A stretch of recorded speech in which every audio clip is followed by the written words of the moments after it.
What's up everyone, some guy here with another Alliance War video. Season 25, War number 6, we are versing against VK.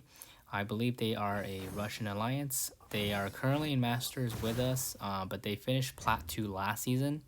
We're hoping we can secure the win, but going to Path 5 here, we have this Hit Monkey on Ebb and Flow Knockdown, very common placement. You don't want to knock him down unless you're using Omega. I think Omega finishes fight really fast. But anyone else, you generally don't want to knock him down. I will be using Colossus since I will be needing him for a moment in tier 2, section 2. It's a fairly simple fight. Hit Monkey doesn't have a huge health pool, so you can pretty much take this fight with the protection node up. I think once rank 4s become available, this may not be a option anymore. But as of right now, you can still kind of basically fight this node with the protection still up and pretty much ignore this node. It is a fairly good placement just because if you get hit by Hit Monkey, he crits really hard, especially on his bullets.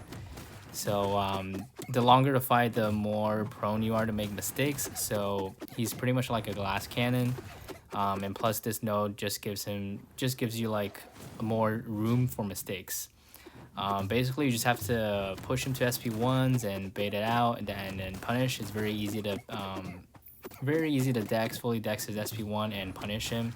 You do have to be, you can't be too late on a punish though, because you're so far away. Sometimes if you're too late, he may parry you or he may even dex out of it. So that's one thing you have to look out for, but it's a pretty long and boring fight. This usually is a fight where I use Guillotine to ramp her up, but Colossus does not hit harder as you ramp up his combo, so it's going to be a pretty long fight. He does have class advantage, which helps, but not that much. I'm just going to be using SP3s to do as much damage since SP3 doesn't count as a knockdown and won't trigger his passive abilities. But yeah, so it's a very long, boring fight. Alright, moving to the next fight, we have this Mordo. It's a rank 3 Mordo, I just realized that. On Ebb and Flow Knockdown and Heavy Hitter. I have seen him placed here a couple times. I don't think he's that hard on this node because when he has the power gain buff, he becomes very passive, which gives you room to use your heavy, and that counts as a knockdown, and that basically disables the protection. And then you're able to utilize his power gain to bait out his specials to find openings to hit him. So I don't think it's too bad of a node. It can get kind of dicey if things go wrong, I guess. But his SP3 doesn't hit that hard. I do make a mistake at the very end of the fight, which is kind of annoying. It was almost going to be a perfect fight, but yeah, I just... you'll see what happens basically. It just I guess what his power gain, whenever sometimes most of the time he becomes very passive, sometimes he just may not be passive. I don't know if it's due to the AI or what, but it's not always very consistent. But most of the time, if he becomes in power gain mode, he turtles up a lot, but sometimes like that you see he'll be throwing his SP1. Possibly it's because he just got knocked down and then he went into his power gain mode. That's the only thing I can think of. So right here I threw my SP1, but it was just short, so I tried to use my heavy, but he just I just got launched in the face with the SP2. But luckily it doesn't hurt that bad. I was boosted and I'm able to heal up from the debuff he put on me, and he was pretty much dead, almost dead by then. So not the cleanest fight towards the end, almost a perfect fight, but I'll take it. Moving to the next fight, we have this Nick Fury on Ebb and Flow. Steady Build Up Fury and Heavy Hitter. I was a little bit worried about this fight because I usually use Colossus SP3 to find openings, the Unstoppable for intercepts. But this one is also on power alternator, so it's almost impossible to get to your SP3 before the timer runs out unless the AI is super aggressive and lets you parry him. But at the same time, you have to bait out specials, so it's pretty hard to get to an SP3 and be able to launch it without pushing your opponent to an SP3. So for the first phase, I'm just gonna parry heavy, get some nice crits in there, and just trying to build up. We're just trying to manage his power as well as the power alternator. Make sure I'm not gonna give him too much power. I got kind of lucky there. It was a little bit weird spacing. I was kind of lucky I didn't get caught. But yeah, I'm just trying to dump my power whenever power alternator is about to expire. Right here, I got a little bit close. But the good thing, his SP2, Colossus SP2 is unblockable, so I can just kind of dump that out whenever I need to. I got a pretty lucky and nice intercept here, which pushed him to an SP2, which is what I wanted. This rank 3 Naked Fury doesn't have that high of a 6, so he is melting pretty quickly. I do make a mistake at the very end again. So right now he has 10 tactical charges. Using a mutant, I do give him less chance to build charges, which is nice. So right here he has a SP1. My plan is just to go to my corner and then evade, I guess shallow evade, wall evade, and then use a light intercept. But I was playing Ghost in AQ a lot, and I kind of my instinct was to use medium, which was wrong, so I quickly corrected myself by just holding block. But then I got kind of cornered a bit. I got very lucky I got out of it. I actually don't know how I got out of it. I did eat like a combo or two, but luckily it didn't crit that bad, and I was boosted, and I was able to push him to an SP2 and get out of it. And it was kind of risky over there, but we got it through.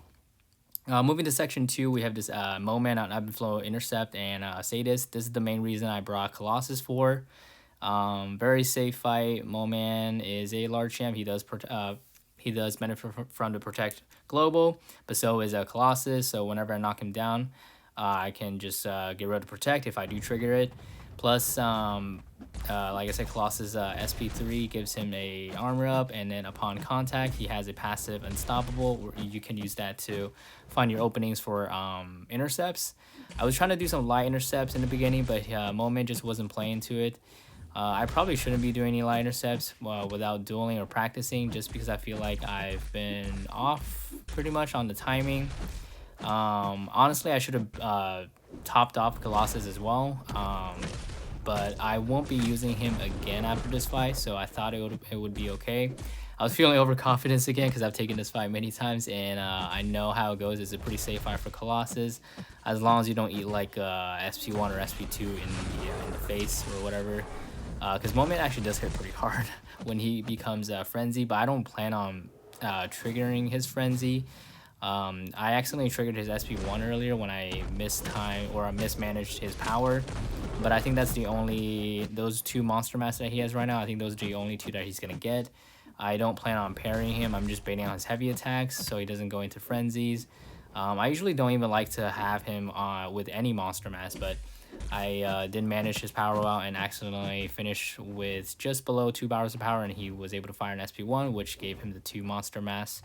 But yeah, I'm just gonna get my openings with my SP3 Unstoppable, and just try and bait out his SP2s, since his SP2 doesn't give him any Monster Mass. His SP1 gives him 2, and then try not to get hit by his heavy. I have gotten hit by his heavy attack before.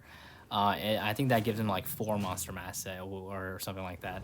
So yeah, this is another pretty long and boring fight, but luckily Colossus is pretty tanky even for a 5-star. He's got good armor ups that can kind of mitigate the block damage a little bit.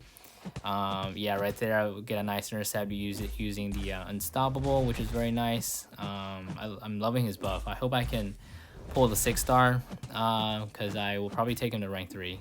So at this point, I looked at the clock and it was getting close to the halfway point, and he's still above 50%. Well, now it's pretty much to the halfway point. He's above 50%, so I'm technically a little bit behind. So I'm trying to get some intercepts in to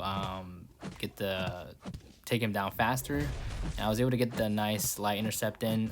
So I'm trying to throw. So I decided to throw the SP2, and it does trigger protect, but upon knocking him down, the protect does go away. One of them, or I think two of the hits did crit, which was nice. So now I think I should be back on track. I just got to keep an eye on the clock and make sure I don't get close to timing out or anything.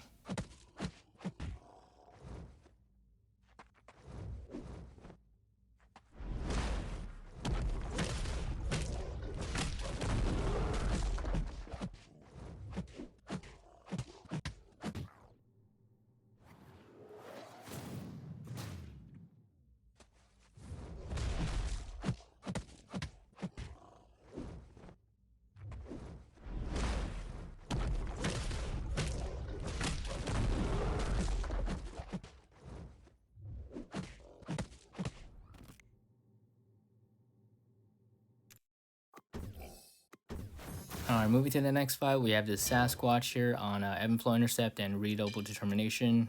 He's a pretty common placement here. I think, in my opinion, Torch with Nova Flame is the best option just because Nova Flame is not considered a debuff. So you can put as many on him and not worry about the power gain.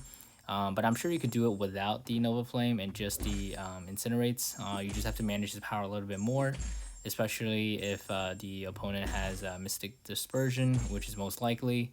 But right now in the beginning, I'm just trying to build up my temperature and my smolders to get more damage. I get a nice intercept in here, which do a good amount of damage. I'm trying to stack up my Power Sting, and I'm trying to get him to throw his SP special, so the Power Sting can do some damage. I'm also trying to get him to throw his special while protection is down, because I think it does do more damage, and luckily he was just able to throw it. I do get caught here with the when I'm trying to do my light intercept. It does hurt pretty badly, but luckily I'm able to heal up a little bit from Adrenaline. I think he is getting close to going to his Wrath. A lot of times when I fight him using my rank 3 torch, especially with just a 5-star Sasquatch, I usually get him down even before he gets into Wrath, but because of my mistake, it is going to cost me my time and a little bit and my health. I was able to get that intercept in, which is nice. I just have to look out for his Unstoppable whenever he does go into Wrath and finish his whenever he does use his special. So I make sure I don't hit him when he's unstoppable. I just use my SP3 here. I thought it was going to kill him, but it doesn't. I think because of protection. But the Power Sting does kill him when he tried to use his SP2, which is nice. So very sloppy fight, but we got the job done. That was my only torch fight too. So moving to the third section, I will be taking the boss. Everyone else has taken down the minis for me. Our usual boss killer, Polly Yu, he was busy today. So I will be trying to solo this rank 3 thing boss. I did change out my mastery all together, just because it was a very close war and I wanted my best chance to solo this boss. So for the offense tree, I just took out Deep Wounds and Assassin since I will be needing them. And defense tree, I unlocked Inequity and Resonate and added 1 point in each and maxed out physical resistance and put the rest in Greater Vitality. It did cost me a few units, and I also took out Stupefy and Petrify because I won't be stunning them. So I watched a lot of videos, a lot of Void versus Thing videos. Most of them were from the Stubborn era back then, where you have to do a lot of parries and to get the destructible charges. I haven't seen too many Void fights with protecting. I have seen a lot of 6-stars, but I don't see any, close to no 5-star solos at least. I see a lot of Guillotine 2099 solos with Thing. Guillotine is a very good option, I think, for protect bosses, since she doesn't trigger protect that often. One thing I was very worried about using Void was triggering protect, basically, since Thing is affected by protect Globo. And during Fear of the Void, Void's signature ability basically makes him hit very, very hard. Well, makes his base attack go up very high. So I was very worried about. I have practiced some duels, and whenever I use a special and during his Fear of Void and it crits, it usually does trigger Things protection, and that usually basically triggers the global protection. And I have seen a couple of videos where people do use their special Void special attack during Fear of Void, and it has triggered the Stubborn Protect. But you can always just use the intercept to get rid of it, but I would not want to. I would rather not have to intercept, and I would rather just intercept on my own terms and not having to intercept to get rid of protect. I think it just adds on more stress. I talked to a lot of people about this fight. The main thing is just basically managing your space, because I fought Thing before a few seasons, actually a while ago, where I was in another alliance, and I've only managed to solo him once with Void, and it was a kind of a sloppy one. I had to use my indestructible boost and everything. I did put on indestructible boost and for this fight just because I wasn't too confident, but yeah, I just had to play it safe. So there's a lot of block hitting in this match, is because you want to push into his corner more, and you want to manage your space. And I was able to manage my space and his combo at the same time. I think I've gone down to his rock stacks nicely, just because I can turtle up a little bit more and just basically bait his heavies more. It is going to hurt me more on my block, but it does manage his rock stacks. That's the main thing I have to worry about, managing his rock stacks and my space. I just got to let the debuff do the work. Thing is pretty beefy, especially a rank 3 Thing. And Void is actually he's probably has a really big health pool as well. So whenever I throw on the oh, right here it was kind of weird. I don't know. I think I got some accidental intercepts thing, and I was trying to bait out his SP2. He wasn't throwing them, unfortunately, and I felt like if I try to hit his block, he's just gonna throw his SP2 right at me. So I was being kind of scared and just backing away and just trying to bait it out. And luckily, he does throw it at the end. So right now, I'm just hitting into his block to try and push him to his corner more. I'm not basically using any SP2 or any SP1 or SP2 because Fear of Void is pretty much constantly up. So I'm just going to rely on my SP3s and just I'm also watching the clock, making sure I'm not going to be timing out, because I do know people who have timed out using a 5-star Void versus rank 3 thing. So right now it's going very well. I still have my indestructible, and he's pretty much almost dead, and this SP3 should be able to kill him. So yeah, this fight went a lot better than expected. So I'm very glad it went my way. At this point in the war, it was pretty close. We aren't all finished, but we were pretty close. We did end up winning the war, which is nice.